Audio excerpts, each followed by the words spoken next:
ఇవాళ ఒక అటవీ భూమిని అమ్మడమే తప్పంటే, నీది కాని భూమిని అమ్మడమే ఇంకా పెద్ద తప్పంటే, ట్రాన్స్పరెన్సీ ఫాలో కాకుండా మొదలు 30,000 కోట్లని, ఆ తర్వాత 20,000 కోట్లని, చివరికి 16,000 కోట్లని, అసలు రిజిస్ట్రేషన్ వాల్యూ 5,200 కోట్లున్న భూమిని ఎంతమందిని పిచ్చోళ్ళని చేసి రేవంత్ రెడ్డి గారు ఈ ఆర్థిక ఫ్రాడ్కు పాల్పడుతున్నారు.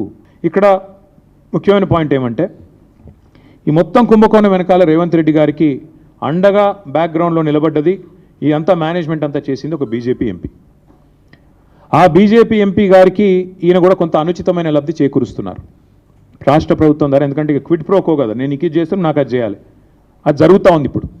ఇక ఇప్పటికిప్పుడు నేను దొంగ చేతికి తాళాలు ఇవ్వను, ఆ ఎంపీ గారి పేరు కూడా నేను బయట పెడతాను, నెక్స్ట్ ఎపిసోడ్లో బయట పెడతాను. ఎందుకంటే దీని వెనకాల ఉన్నది మొత్తం, దీని వెనకాల నడుపుతున్నది, ఆ బ్రోకర్ను తెచ్చింది, ఆ బ్రోకర్ను రాష్ట్ర ప్రభుత్వానికి అటాచ్ చేసింది, ఆ బ్రోకర్ని అల్టిమేట్గా ఈ రకంగా ఆర్బీఐ, ఐసిఐసిఐ బ్యాంకు నిబంధనలు పాటించకుండా ఆగమేఘాల మీద 10,000 కోట్ల రూపాయలు అన్నిటిని వైలేట్ చేస్తూ తెచ్చింది కూడా ఆ ఎంపీ గారి సారథ్యంలోని ఆ బ్రోకర్.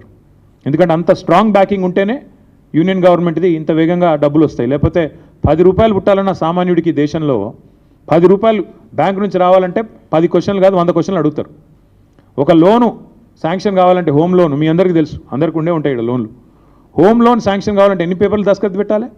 అట్లాంటిది 10,000 కోట్లు నీది కాని భూమికి కూడా ఇచ్చినవాడు నేరస్తుడా కాదా?